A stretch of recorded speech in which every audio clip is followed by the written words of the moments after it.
지난 겨울은 유난히 추웠고 참 매서웠던 것 같습니다. 이 맹렬한 추위가 도대체 언제쯤 끝이 나나 했던 것이 엊그제 같았는데 어느새 시간이 흘러 따뜻한 봄 기운이 살랑거리네요. 안녕하세요. 저는 서울에서 떡집을 혼자 운영하는 33살의 여성입니다. 사연을 쓰기 위해 저의 지난 몇 년을 떠올려 보니 다사다난이라는 단어가 떠오릅니다. 아침에 눈을 뜬다는 것 자체가 괴로울 정도로 힘들고 슬프고 분노에 가득 차 있었는데 이 또한 시간이 흐르니 제 마음이 안정되어 이렇게 여러분께 이야기할 수 있을 정도가 되었네요.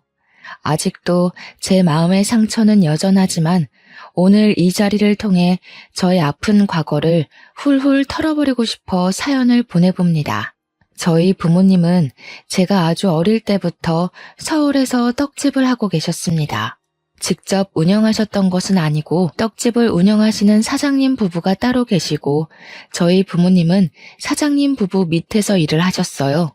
사장님 부부는 저희 부모님께 떡 만드는 다양한 기술을 알려주시기도 하시고 제가 떡집에 놀러가면 정말 잘 놀아주셨습니다.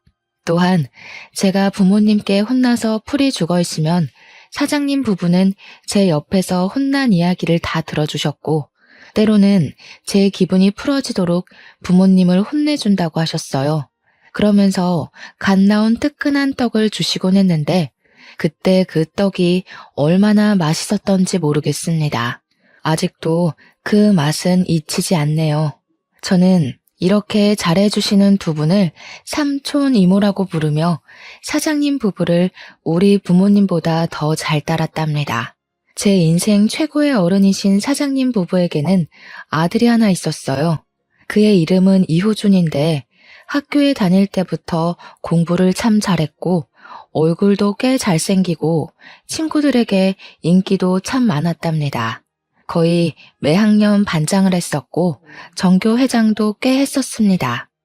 호준이의 부모님과 저의 부모님이 같은 떡집에서 일하시다 보니 저와 호준이는 매일 붙어 다니며 같이 등하교했어요. 초등학교, 중학교, 고등학교까지 같은 학교에 다녔고 우리는 정식으로 사귀는 사이는 아니지만 둘도 없는 단짝이 되어 같이 공부도 하고 연애 상담도 하곤 했죠. 호준이는 단순한 동네 친구를 넘어 가족 같은 사이였답니다. 우리는 고등학교 졸업을 하며 처음으로 다른 길을 걷게 되었어요. 공부를 꾸준히 잘했던 호준이는 서울의 좋은 대학교에 진학했고 공부에는 크게 관심이 없던 저는 대학교에 떨어지고 무엇을 하며 살까 고민하고 있었습니다. 딱히 하고 싶은 것이 없던 저는 부모님을 따라다니며 떡집으로 출근했어요. 처음에는 그곳에서 청소나 정리를 하며 용돈이나 조금 벌어볼 생각으로 다녔는데 옆에서 보니 떡 만드는 것이 꽤 재밌어 보이더군요. 그래서 사장님 부부께 부탁해서 떡 만드는 것을 배웠습니다. 사장님 부부는 밖에서 열심히 일해야 하는 젊은 사람이 왜 떡을 만드냐고 하셨지만 그래도 싫지는 않으셨는지 물어보면 하나부터 열까지 다 자세히 알려주셨어요. 저희 부모님도 하고 싶은 것이 생길 때까지만 하라고 하시며 제가 떡 만드는 기술을 배우는 것에 대해 크게 뭐라 하시지는 않았습니다. 떡집은 일반 직장인과 다르게 새벽부터 문을 열어야 해서 새벽 4시에는 5시까지 출근해야 했어요. 새벽에 일어나는 것이 정말 힘들었지만 일할 때만큼은 그 피곤을 다 잊을 정도로 재밌었답니다. 그렇게 부모님이 다니시던 떡집에서 일하며 떡 만드는 기술을 배우고 익히다 보니 어느덧 제 나이가 30살이 되었어요. 서당께 3년이면 붕어를 읊는다는 말처럼 저도 10년이 지나니 이제는 사장님이나 부모님 없이도 혼자서 떡 대부분을 만들 수 있었습니다. 물론 사장님의 손맛보다는 덜하지만요. 호준이는 그동안 대학교를 졸업하고 대기업에 취업했어요. 우리는 각자의 삶을 살아가느라 바쁘기는 했지만 종종 연락을 주고받았고 시간이 맞을 때는 같이 맛있는 음식을 먹으러 다녔습니다. 어쩌다 보니 우리는 매일 보았고 하루라도 보지 않으면 자꾸 생각이 나곤 했어요. 그러던 어느 날 저와 호준이가 둘이서 술을 먹고 이런저런 이야기를 하다가 우리가 서로에게 느끼는 이 감정이 단순한 우정이 아닐 수도 있겠다는 생각이 들었습니다. 어릴 때부터 옆에 붙어 있어서 심장이 쿵 내려앉는 그런 설레는 감정은 없지만 그래도 없으면 허전하고 보고 싶은 이 감정이 사랑인 것 같았어요. 호준이 역시 저와 같은 마음이었고 그때부터 우리는 연인이 되었습니다. 그렇게 만난 지 1년이 흘러 우리의 사이는 더 깊어지고 부모님과 사장님께도 우리의 교제 사실을 말씀드렸어요. 오랜 세월을 알고 지냈지만 그래도 막상 말하려니 걱정도 되고 많이 떨리더라고요. 그러나 저의 걱정이 무색할 정도로 사장님 부부는 우리의 만남을 축하해 주셨습니다. 그러면서 저를 오랜 세월 동안 보면서 우리 아들의 짝이 되었으면 좋겠다고 생각했는데 정말 그렇게 되어서 너무 기쁘다며 이제 딸이 하나 생겼다고 생각할 테니 서로 잘 만나고 결혼도 하라고 하셨답니다. 저희 부모님 역시 호준이 정도라면 충분히 멋진 남편감이라며 잘 만나보라고 응원해 주셨어요. 이렇게 우리는 공식적인 연인 관계가 되었습니다. 사장님의 떡집은 날이 가면 갈수록 잘 되었어요. 특히 답례 떡 주문량이 정말 많아져서 저와 사장님 부부는 떡을 만들고 부모님은 나온 떡을 포장하고 배달을 하시곤 했습니다. 그러던 어느 날이었어요. 부모님이 사장님과 제가 만든 떡을 정성스럽게 포장해서 배달을 가셨는데 나가시고 10분 정도 지났을 무렵 아버지 번호로 전화가 왔습니다. 떡에 무슨 문제가 있나 싶어 받아보니 전화가 끊기더라고요.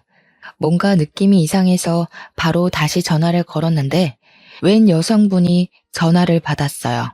그 여성분은 자신은 구급대원이라고 하며 부모님이 타시던 자동차를 화물차가 들이받아 크게 다치셔서 지금 근처 대형 병원으로 이송 중이신 것입니다.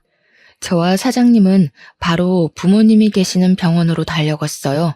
응급실에 가보니 아버지는 아주 힘겹게 마지막 숨을 이어가고 계셨고 어머니는 이미 돌아가신 상태였습니다.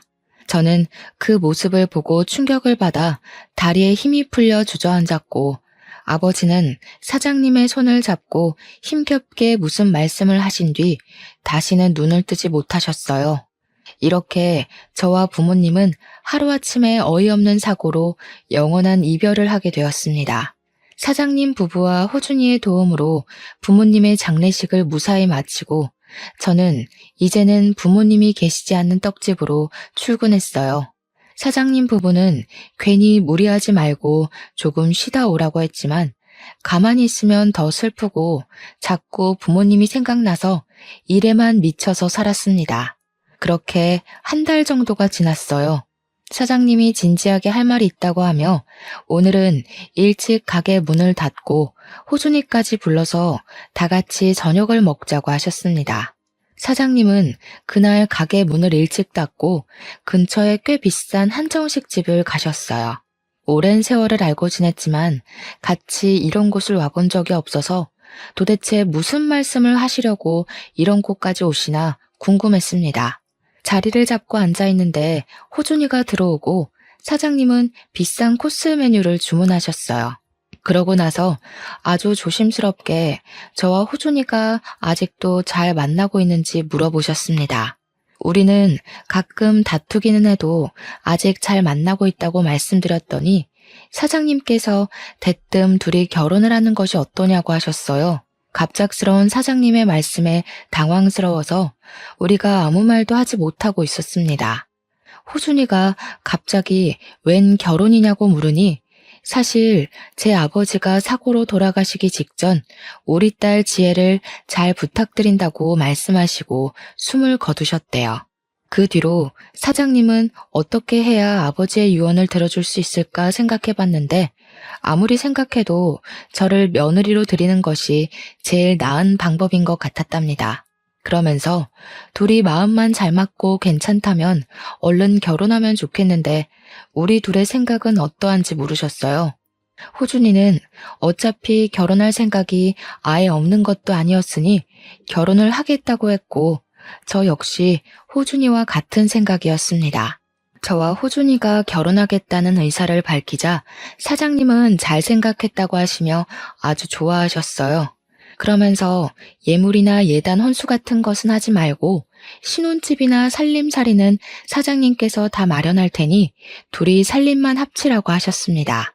그 뒤로 우리의 결혼은 아주 빠르게 진행되어 말이 나온 지 한 달 만에 정식 부부가 되었고 어린 시절부터 저의 최고의 어른이었던 사장님 부부는 이제 시부모님이 되었답니다. 시부모님은 저를 정말 딸처럼 생각하셨어요. 시댁에 가서 음식을 먹을 때 해산물을 좋아하는 남편보다는 고기를 좋아하는 제 위주로 음식을 해주셨고 시댁에서 설거지조차도 한 번을 해본 적이 없었습니다. 저를 위해 음식을 차려주셨으니 설거지를 하려고 해도 시부모님은 새벽부터 떡집에서도 일하고 집에서도 자기 아들 밥을 차리고 설거지 매일 할 텐데 무슨 시댁에 와서도 설거지냐고 하시며 절대 못하게 하셨어요. 또한 다 같이 TV를 보다가 뭐가 맛있어 보인다고 하면 다음날 아니면 다음 주에라도 반드시 음식을 사오시거나 만들어주셔서 시부모님 앞에서는 맛있겠다는 말도 함부로 하지 못했답니다. 우리가 밖에 나가면 사람들은 다들 저를 시부모님의 친딸로 보았어요. 저는 그런 시부모님을 보면 꼭 돌아가신 부모님이 다시 살아서 오신 것 같았고 많이 부족한 저를 진짜 딸처럼 잘 챙겨주시는 시부모님을 친부모님처럼 모시고 살아야겠다고 다짐했습니다. 남편 역시 저에게 너무 잘해주었어요. 아주 어린 시절부터 만나 설레는 감정은 없지만 남편이 퇴근하고 나서 집에 같이 있으면 편하고 참 재밌었습니다. 그런데 어느 날부턴가 남편의 표정이 점점 어두워지고 잠도 잘 못 자는 것 같았어요. 무슨 일이 있냐고 물으니 회사에 팀장님이 새로 오셨는데 남편과 너무 맞지 않는다는 것입니다. 사소한 일로 매일 혼내고 사람들 앞에서 인격 무시하는 발언까지 한다며 자존심이 너무 상해서 관두고 싶다고 했어요. 솔직히 지금 바짝 돈을 벌어서 모아야 할 때인데 급여나 복지가 좋은 회사를 관두는 것은 아닌 것 같아서 조금만 참아보라고 했습니다. 그랬더니 남편은 저에게 회사 생활을 한 번도 해보지 않은 사람이 사람으로 인해 스트레스 받는 이 기분을 어떻게 알겠냐고 하며 은근히 저를 무시하더라고요. 남편은 그 뒤로도 계속 힘들어했고 잠도 못 자고 밥도 잘 못 먹는 것 같았습니다. 시부모님도 점점 힘들어하는 남편을 보며 걱정을 많이 하셨어요. 남편은 몇 날 며칠을 힘들어하다가 결국 회사를 관둬야겠다고 하며 시부모님께서도 회사를 관둔다고 이야기했습니다. 시부모님은 남편에게 그래도 한 집안의 가장인데 무책임하게 관두는 것은 아니라고 하시며 지금 회사에서 나가면 뭐 해먹고 살 것이냐고 물으셨어요. 남편은 시부모님의 물음에 공무원이 되고 싶다고 했습니다. 공무원 역시 사람들과 함께 있어야 하니 사람 스트레스가 있기는 하겠지만 그래도 평생 직장인이 해볼 만하지 않겠냐며 한번 도전해보고 싶다고 했어요. 남편은 원래 한번 계획하면 무조건 밀어붙이는 성격이었고 그런 남편의 고집을 시부모님도 저도 꺾을 수가 없었습니다.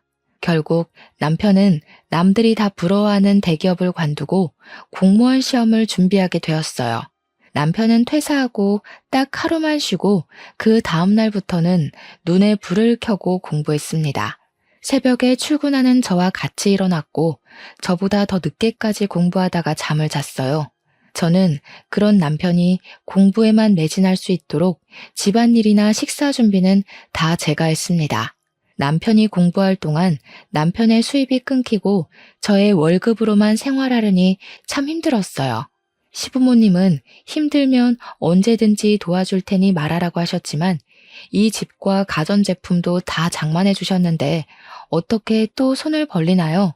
그래서 힘들어도 아끼고 아껴가며 생활했고, 다행히 남편은 열심히 공부해서 공무원 시험 준비한 지 1년 반 만에 합격했답니다.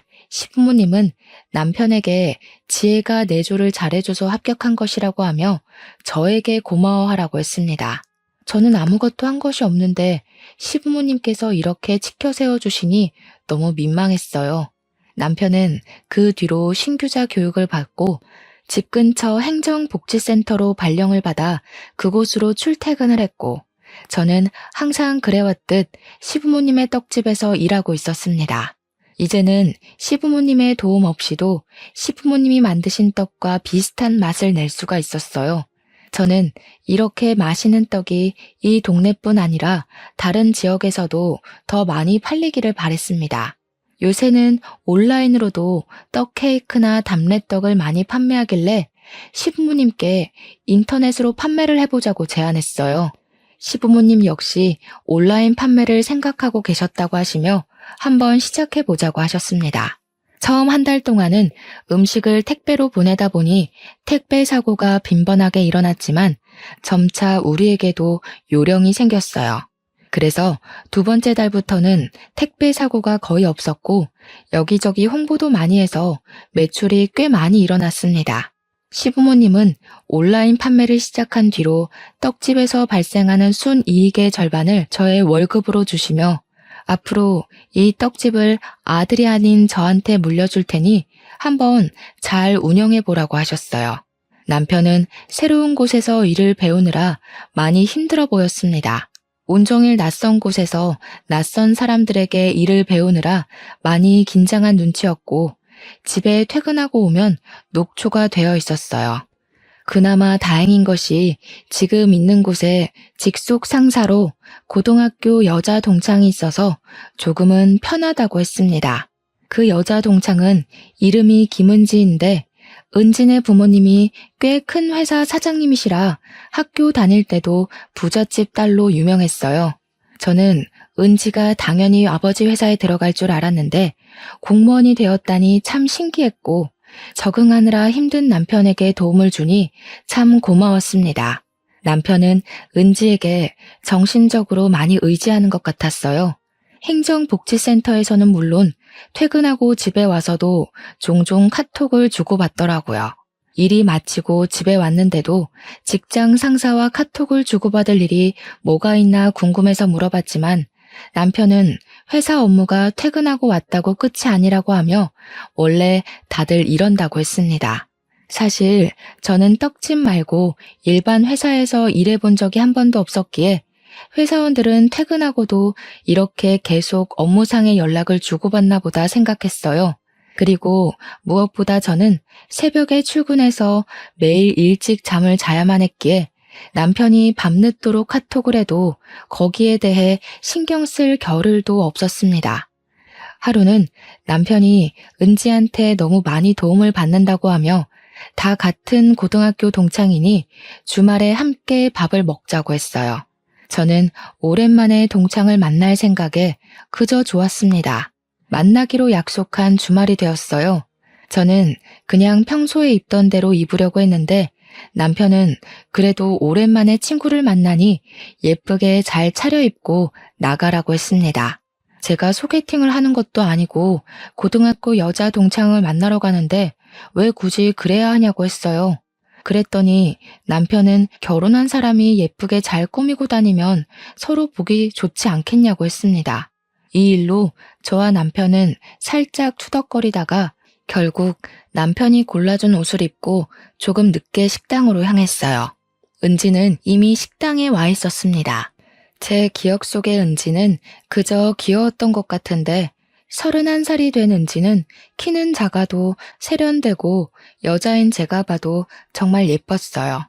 반면에 저는 떡집에서 일하는 흔하디 흔한 아줌마 같아서 뭔가 묘하게 비교되는 듯한 느낌이 들었습니다. 남편은 은지에게 참 상냥했고 은지는 그런 남편의 행동이 꽤 익숙해 보였어요. 제 남편이 그러는 모습이 참 낯설기도 하고 기분이 좋지 않았지만 다 같은 친구이니 그럴 수도 있겠지 하고 말았습니다. 저는 은지에게 남편이 지금 힘든 시기인데 여러모로 도와줘서 고맙다고 했어요. 은지는 우리가 남도 아니고 같은 고등학교 나온 동창인데 당연히 도와줘야 하는 것 아니냐며 씩 웃고는 앞으로도 종종 만나서 같이 식사도 하고 놀기도 하자고 했습니다. 분명히 은지는 좋은 의도로 이야기하는 것 같았지만 왠지 모르게 뭔가가 참 불편했어요. 남편은 그런 제 속도 모르고 은지의 말이면 무조건 다 좋다고 하고 있더라고요. 남편과 은지는 좋았지만 저는 그 식사 자리가 참 불편했습니다. 그날 집에 오면서 남편은 은지 옷 입는 거 봤냐고 하며 저와 은지가 같은 나이인데 왜 그리 옷도 못 입고 아줌마가 되었냐고 타박을 했어요. 저는 솔직히 제가 회사에 다니는 것도 아니고 남들이 거의 보지 않는 새벽에 나가서 일찍 퇴근하는데 꾸밀 일이 뭐가 있냐고 했습니다. 그래도 옷 입는 것 좀 신경 좀 써. 그러다가 내가 너를 여자로 안 보면 너 어쩌려고 그래? 그때 가서 후회하지 말고 평소에 관리도 좀 하고 옷 입는 것도 신경 써, 은지처럼. 아까 식당에서 은지랑 너 비교되었던 거 알아? 누가 봐도 은지는 20대로 보이고 너는 30대로 보이더라. 야, 아무리 그래도 어떻게 나한테 말을 그렇게 해? 솔직히 이런 말 너한테 듣는 거 정말 불쾌해. 그리고 내가 꾸미기 싫어서 안 꾸미니? 네가 잘 다니던 회사 관두고 공무원 시험 본다고 하며 수입이 없는 바람에 아껴 쓰느라 꾸밀 수도 없었잖아. 넌 어떻게 말을 그렇게 하냐? 하긴 너같이 고졸의 떡집에서만 일하던 애가 사회생활이 힘든지 어떤지 어떻게 알겠어. 그리고 솔직히 말해서 너 같은 애가 나같이 좋은 대학교 나오고 공무원 남편 어디서 구할 수 있을 것 같아? 부모님이 한순간에 돌아가셔서 불쌍해서 결혼해줬더니만 어디에서 지금 큰 소리야? 저는 남편의 말에 크게 상처를 받았고 그날 집에 들어와서까지 싸웠고 돌아가신 부모님 생각이 나서 펑펑 울었어요. 다음 날 전날 밤에 우는 바람에 눈이 팅팅 부은 채로 떡집에 출근했습니다. 눈도 붓고 잠도 거의 못 잔 채로 출근한 저를 본 시부모님은 무슨 일이 있었냐고 걱정하셨어요. 저는 말을 하지 않으려 했지만 시부모님이 너무 걱정하시고 자꾸 물어보셔서 어쩔 수 없이 어제 있던 일을 다 말씀드렸습니다. 시부모님은 어떻게 자기 부인한테 그런 말을 할 수가 있냐며 크게 화를 내셨고 결국 그날 저녁 남편은 퇴근하자마자 떡집으로 불려와 호되게 혼이 났어요. 남편은 저에게 말로는 미안하다고 했지만 얼굴은 전혀 미안한 표정이 아니었습니다. 그 뒤로 저와 남편은 이전과는 다르게 어색해지고 집에서도 딱 필요한 말 아니면 굳이 다른 말은 하지도 않았답니다.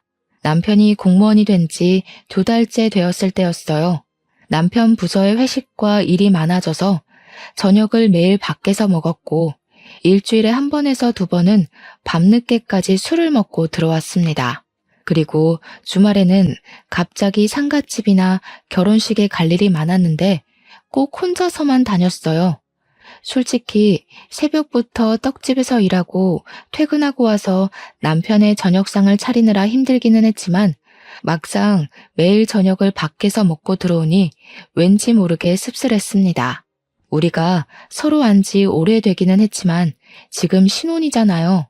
그런데 남편은 항상 밖으로만 다니고 저는 집에만 있으니 결혼해도 외로웠고 항상 혼자만 있는 기분이었습니다. 시부모님은 이런 우리의 모습을 보며 걱정을 하셨고 남편만 따로 불러서 저한테 잘해주라고 말씀하셨지만 여전히 남편은 밖으로만 돌아다녔어요. 그러던 어느 날이었습니다. 떡집에서 퇴근하고 집에 오다가 옆집에 사는 언니를 만났어요.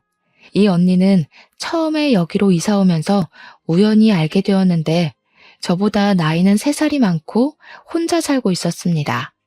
언니가 저에게 그동안 잘 지냈냐고 하며 신혼인데 남편이랑 사이는 어떠냐고 물어봤어요. 저는 남편이 일 때문에 바빠서 얼굴도 잘 보지 못한다고 했습니다. 언니는 저의 이야기에 심각한 표정을 지으며 사실 언니가 요새 저녁에 시내의 음식점에서 아르바이트 하는데 남편이 다른 여자와 시내를 다니는 것을 몇 번이나 봤다는 거예요.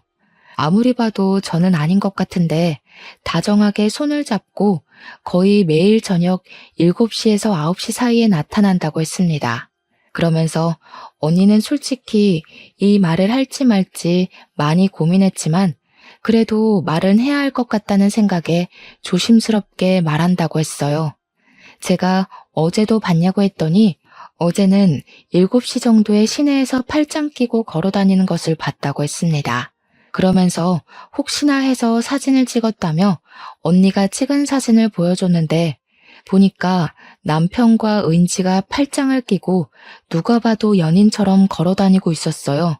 그 전날에도 사진을 찍었는데 역시나 남편과 은지였습니다. 저는 일단 언니에게 그 사진을 받은 후 집에 들어가서 남편에게 전화했지만 받지 않았어요. 의심은 가는데 전화는 받지 않으니 화가 잔뜩 난 저는 남편이 전화를 받을 때까지 계속 전화를 했습니다. 한 5번 정도 전화를 하니 그제야 남편이 전화를 받았고 바쁜데 왜 이리 전화질이냐고 짜증을 냈어요. 저는 당장 따지려다가 일하고 있으니 참고 오늘 반드시 해야 할 말이 있으니 퇴근하면 바로 들어오라고 했습니다. 남편은 겨우 그 말 하려고 전화했냐고 하며 그냥 전화를 끊어버렸어요. 그날 남편은 자정이 되어도 제가 출근하는 시각인 새벽 4시가 되어도 집에 들어오지 않았고 전화도 받지 않았습니다. 결국 저는 뜬 눈으로 밤을 새운 채 출근했고 시부모님은 초췌해진 제 얼굴을 보고 무슨 일이 있냐고 물어보셨어요. 남편이 다른 여자를 만난다는 사실을 말씀드리려다가 아직 확실한 것도 아니니 그것은 말씀드리지 않고 남편이 집에 들어오지 않았다고만 이야기했습니다. 시부모님은 결혼한 지 얼마나 됐다고 외박이냐고 하며 잠도 한숨도 못 잔 것 같은데 컨디션이 좋지 않은 날에는 일하면 사고 나니 오늘은 집에서 쉬라고 하셨어요. 저는 괜찮다고 일을 한다고 했지만 시부모님은 기어이 저를 집으로 보내셨고 시부모님의 성화에 어쩔 수 없이 집에 갔습니다. 그런데 현관문을 열고 들어가니 뭔가 이상했어요. 저는 분명히 불을 다 끄고 나왔는데 집안 불이 다 켜져 있었어요. 게다가 현관에는 남편의 신발과 웬 여자의 신발이 나란히 놓여 있더라고요. 저는 설마 하는 마음으로 집에 들어갔습니다. 부엌에서 남편의 말소리가 들려 가보니 남편과 은지가 나란히 앉아 제가 한 밑반찬을 먹으며 신혼부부처럼 아주 다정하게 이야기를 나누고 있었어요. 순간 피가 거꾸로 솟고 눈이 뒤집히며 화가 나 온몸이 부르르 떨렸습니다. 저는 남의 집에서 둘이 뭐하는 짓이냐고 하며 소리쳤고 분노에 찬 저의 소리에 남편은 깜짝 놀라 출근해야 할 이 시간에 여기에 왜 있냐고 물어봤어요. 너 그동안 회사에서 일한다고 해놓고서 은지 얘랑 같이 있었지? 어제 옆집에 사는 언니가 그러더라. 저녁 시간에 네가 어떤 여자랑 같이 손잡고 팔짱 끼고 다정하게 다닌다고. 그래. 나 은지랑 만난 지 조금 됐어. 지질이 궁상인데다가 떡만 만드는 네가 이제 더는 여자로 안 보여. 네가 인물이 좋기를 하니, 집이 잘 살기를 하니, 아니면 여자로서의 매력이 있기를 하니. 아무리 생각해도 내가 너와 함께하는 미래는 행복하지 않을 것 같아. 그런데 은지는 예쁘지, 집안도 좋지, 매력도 있지. 이런 여자가 날 좋아한다는데 내가 왜 거절해? 안 그래? 어떻게 네가 나한테 그럴 수 있어? 아니 그럼 도대체 나랑 왜 사귀고 왜 결혼했어 왜? 한순간에 부모님 다 잃고 고아가 되어버린 네가 너무 불쌍했거든. 단순히 네가 불쌍해서 느끼는 연민의 감정이었는데 그게 사랑이라고 착각했지 뭐야. 내가 너와 결혼한 건 순수하고 젊은 시절의 내 실수였어. 사실 그동안 나와 은지 매일 데이트했고 우리는 서로서로 강력히 원하고 사랑해. 그리고 솔직히 대학교도 나오지 못하고 그깟 떡집에서만 일하는 너보다는 같은 공무원의 대학교 졸업한 은지가 나랑 더 잘 어울리지 않겠니?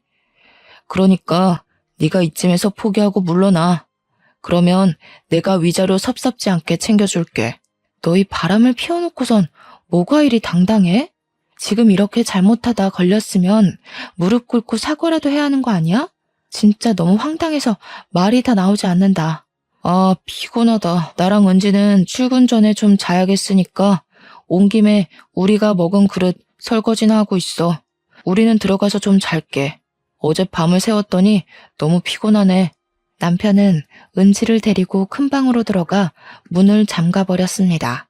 저는 한순간에 동창에게 부부 침실을 빼앗긴 이 상황이 너무 황당해서 그대로 멍하게 있다가 구역질이 날 것 같아 집을 뛰쳐나갔어요. 밖은 아직 어두웠고 공기는 무척 차가웠습니다. 차가운 공기를 가로지르며 넋이 나가 걷고 또 걸었어요. 한참을 멍한 상태로 걷다가 정신 차리고 보니 떡집 앞이었습니다. 시부모님은 떡집에서 일하시다가 정신이 나간 채로 문 앞에 있는 저를 발견하시고는 깜짝 놀라셨어요. 시어머니는 일하시다가 말고 나오셔서 도대체 둘이 무슨 일이 있는 것이냐고 물으셨습니다. 저를 걱정스럽게 보시는 시부모님의 얼굴을 보니 갑자기 눈물이 왈칵 나더니 어린아이처럼 대성통곡을 했어요. 어머니는 그런 저에게 아무것도 묻지 않고 그저 어깨를 토닥이시며 안아주셨고 저는 따뜻한 어머니의 품 안에서 한참을 울었습니다. 저의 울음이 어느 정도 그쳐지고 진정되자 어머니는 도대체 무슨 일이 있는 것이냐고 물어보셨어요. 저는 그동안 남편이 집에 매일 늦게 들어왔던 것부터 조금 전에 제가 집에서 보고 들은 이야기까지 하나도 빠짐없이 다 말씀드렸더니 나의 이야기를 들으시던 시아버지는 처음에는 욕을 하시다가 지금 신혼집 안방에서 둘이 같이 누워있다는 이야기를 들으시고는 작동하던 모든 기계를 다 꺼버리셨어요. 그러고서는 오늘은 장사하지 않는다고 하시며 가게 문을 닫으시고는 바로 우리 집으로 향했습니다. 시아버지는 집에 들어가자마자 바로 큰 방으로 들어가셨는데 그곳에는 남편과 은지가 서로 껴안고 누워서 잠을 자고 있었어요. 시끄러운 소리에 남편이 눈을 뜨고 이어서 은지가 눈을 떴는데 저와 시부모님이 앞에 있자 깜짝 놀라더라고요. 아버지는 화가 잔뜩 나셔서는 남편을 그야말로 개패듯이 때렸습니다. 내가 너를 이렇게 가르쳤냐? 어떻게 너 하나만 보고 결혼한 지혜를 이렇게 배신할 수가 있어? 네가 그러고도 사람이야? 이 얼빠진 놈아. 아버지, 그만 좀 때리세요. 아버지가 이러셔도 저 어쩔 수 없어요. 제가 진짜 사랑하는 사람이 은지인데 어쩌라고요. 이놈의 자식이 뭘 잘했다고 지금 눈 똑바로 뜨고 말댔구야? 이런 놈은 더 맞아야 해. 맞아야 정신을 차리지. 시아버지는 남편을 사정없이 때렸습니다. 사실 시아버지가 학창시절에 핸드볼 선수여서 손이 꽤 크시고 힘도 정말 세셔서 남편이 맞을 때마다 소리가 엄청났어요. 많이 아플 텐데도 남편은 아버지와 제게 절대 잘못했다는 이야기는 하지 않았습니다. 아버님, 그만하세요. 이러다가 호준이가 죽겠어요. 정말 아들이 죽을 때까지 때리실 작정이세요? 이게 뭘 잘했다고 큰 소리야? 납작 엎드려서 죄송하다고 싹싹 빌어도 모자랄 판국에 당장 이 집에서 나가. 여기가 어디라고 남의 부부 침실에 함부로 기어들어와서는 어디서 이래라 저래라야? 뻔뻔한 년 같으니라고. 전 못 나갑니다. 호준이랑 여기서 같이 나갈 거예요. 두 분이 아무리 뭐라고 하셔도 저와 호준이는 영원히 사랑하고 끝까지 함께 할 겁니다. 그러니 저한테 나가라고 이야기하지 마세요. 두 분도 호준이 이제 그만 괴롭히시고요. 애초부터 사랑하지도 않은 사람이랑 결혼을 시키신 건 두 분이세요. 이것들이 정신이 나가도 단단히 나갔구나. 이 집 내가 마련한 집인 건 알지? 둘 다 당장 나가. 이호준, 이제 넌 내 아들 아니다. 나 너 호적에서 파버릴 거야. 그러니까 나가서 다시는 내 눈앞에 나타나지 마. 갈아 마셔도 시원찮을 놈들 같으니라고. 시부모님은 잘못을 인정하지 않고 오히려 당당한 남편과 은지를 집에서 내쫓아 버렸습니다. 저는 둘이 쫓겨나가는데 속이 후련하다기보다는 그저 눈물이 났어요. 도대체 이게 무슨 상황인가 싶고 왜 제게 이런 일이 생기나 싶었습니다. 시어머니는 저를 안아주시며 어깨를 토닥여 주셨고 시아버지는 둘이서 당장 갈라서라고 하셨어요. 그러시면서 호준이 저놈은 이제 아버지의 아들이 아니고 저를 딸로 생각할 테니 우리 셋이서 같이 살자고 하셨습니다. 그리고 저에게 아들을 못나게 키워서 고생시킨 것 같아 정말 미안하다고 하셨어요. 저는 시부모님의 손을 꼭 잡으며 저의 마음 알아주시고 위로해 주셔서 감사하다고 했습니다. 시부모님의 말씀에 너무 감사해서 울고 남편 때문에 화나서 울고 정말 이날은 온종일 펑펑 울기만 했네요. 시부모님은 제가 괜찮다면 일단 이 집에서 시댁에서 같이 살자고 하셨어요. 이미 남편의 마음은 되돌릴 수 없을 정도로 떠났으니 이혼해야겠다는 생각이 들어서 알겠다고 했습니다. 그 길로 저는 제 짐을 다 챙겨서 시댁으로 들어갔어요. 시어머니는 잠도 못 자고 종일 먹지도 못하는 저를 위해 정성껏 죽을 끓여주셨습니다. 솔직히 음식이 입에 들어가지는 않았지만 일단 먹고 기운 차려야 잘못한 사람에게 화도 내고 복수도 할 수 있다며 먹기 싫어도 먹으라고 하셨어요. 시부모님도 자기 아들이 이런 짓을 저질렀으니 속이 말이 아니었을 텐데 그래도 제 앞에서 아무 내색하지 않으시고 저를 걱정하시고 위해 주시니 너무 감사했네요. 시부모님은 이제부터 여기가 우리 집이라 생각하고 뭐 하려고도 생각하지 말고 편히 지내라고 하셨습니다. 저는 그런 시부모님께 너무 감사했고 이분들의 진짜 딸이 되어 평생 모시고 살겠다고 다짐했어요. 혼돈의 하루가 지나고 다음 날이 되었습니다. 잠을 설치기는 했지만 조금 쉬니 마음이 많이 진정되었어요. 시부모님은 이미 새벽에 출근하셨는데 그 와중에도 시어머니는 저의 아침상을 차려주셨습니다. 식탁 위에는 당분간 집에서 쉬며 마음을 잘 추스르라는 쪽지가 있었어요.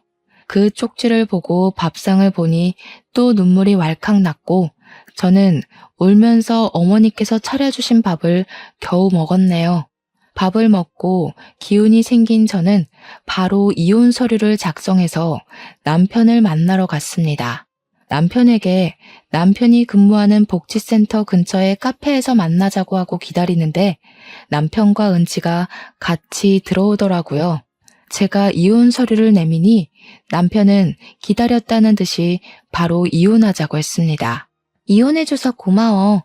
사실 네가 고등학교밖에 나오지 않았고 그동안 떡만 만들었다길래 무식할 것 같아서 말이나 잘 통할까 싶었는데 그래도 잘 알아먹고 먼저 이혼하자고 하니 다행이네. 뭐 이렇게 되었으니 너도 이제 앞으로는 잘 먹고 잘 살길 바래. 참, 여기 오는 길에 내가 돈 좀 뽑았어. 위자료라 생각하고 이 돈 받고 예쁜 옷도 좀 사드리고 해. 그래야 얼른 남자 만나서 시집가지. 안 그래? 은지는 마지막 순간까지 제 속을 후벼 팠습니다.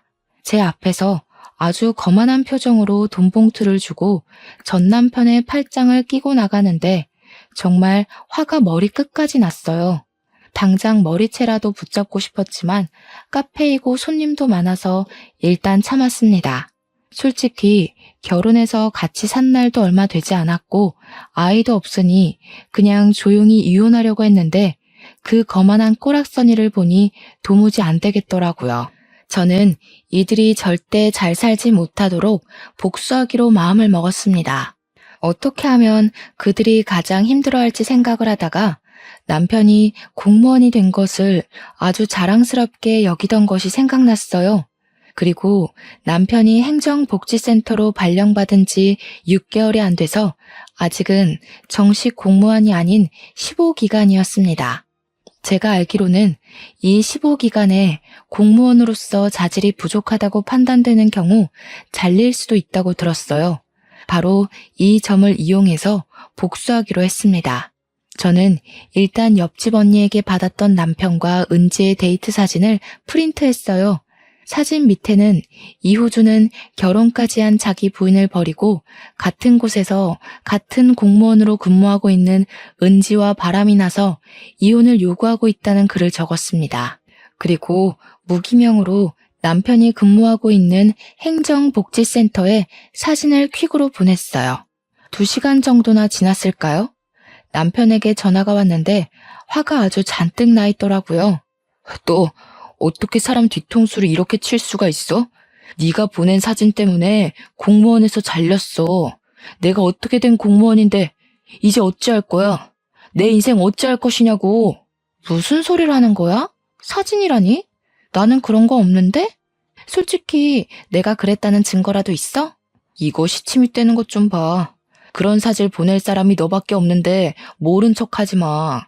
어떻게 은지한테 돈까지 받고 이런 짓을 벌여? 이럴 거면 은지한테 받은 위자료 다시 내놔. 그게 얼만지 알아? 자그마치 1,000만 원이야. 다시 다 내놔. 그럼 이 위자료 다시 반환하고 우리 이혼 소송해볼까? 아무 잘못 없는 내가 유리할까? 아니면 바람 피운 네가 더 유리할까? 남편은 제 말에 아무 말도 하지 못했습니다. 저는 남편에게 바람 피운 사람들끼리 만나서 잘 먹고 잘 살아보라고 하며 전화를 끊었어요. 그날 저녁 퇴근하신 시부모님께 오늘 하루 동안 있었던 일을 다 말씀드렸습니다. 시부모님께는 그래도 자식인데 제가 이렇게까지 해서 죄송하다고 했어요. 시부모님은 무슨 그런 소리를 하냐며 이제는 그 자식은 내 자식 아니니까 밖에서 굶어 죽든 말든 신경 쓰지 않을 것이라고 하셨습니다. 그러면서 저에게 통장 하나를 건네주셨어요. 이게 무엇이냐고 물으니 저희 부모님 몫으로 챙겨둔 퇴직금이었는데 그 퇴직금에 돈을 조금 보태서 1억을 만들었다고 하셨습니다. 지금은 너무 몸과 마음이 힘드니 한 달 정도 쉬었다가 이 돈으로 저만의 떡집을 운영해 보라고 하셨어요. 저는 아직 시부모님과 함께 있고 싶어서 거절했지만 시부모님은 이제 떡도 잘 만들고 배울 것은 다 배운 것 같으니 독립해서 더 크게 성장해 보라고 하셨습니다. 이미 두 분이 좋은 가게 자리까지 알아봐 두셨더라고요. 시어머니는 사실 이런 생각은 몇 년 전부터 하고 계셨고 저희 부모님의 유언을 지키기 위해서라도 이 돈을 받아달라고 하셨습니다. 너무 간절히 말씀하시는데 이런 시부모님의 제안을 거절만 하는 것은 아닌 것 같아 마지못해 알겠다고 했네요. 그리고 한 달 후 저는 시부모님의 도움으로 떡집을 차렸습니다. 떡집 이름은 돌아가신 부모님의 이름을 한 글자씩 따서 지었어요. 시부모님이 저의 떡집이 잘 되도록 적극적으로 홍보해 주셔서 처음 치고는 꽤 좋은 성과를 내고 있답니다. 그리고 남편과 저는 숙려 기간을 가진 후 이혼을 했습니다. 전 남편과 은지는 일하던 행정복지센터에서 쫓겨나고 은지는 유부남과 바람피웠던 사실을 부모님도 알게 돼 빈털터리로 집에서도 쫓겨났어요. 부모님과 다니던 회사에서 쫓겨난 이들은 그동안 벌었던 돈으로 겨우겨우 원룸을 구해서 살고 있다고 합니다. 여기까지가 저의 지난날 다사다난했던 이야기입니다. 부모님이 돌아가시고 나서부터 전 남편의 바람까지 그 당시에는 도대체 내가 무슨 잘못을 저질렀길래 이런 일이 생기나 하는 생각이 들었어요. 너무 힘들었는데 그때마다 제가 쓰러지지 않게 붙잡아 주신 것은 저의 시부모님이셨습니다. 저를 끝까지 놓지 않고 돌봐주신 시부모님이 계시지 않았다면 아마 저는 이 힘듦을 이겨내지 못하고 부모님을 따라갔을 것 같아요. 저는 지금도 여전히 시부모님과 함께 살고 있습니다. 여전히 저를 딸처럼 생각하시며 설거지도 집안일도 일절시키시지 않고 정말 친딸처럼 잘 대해주시고 계세요.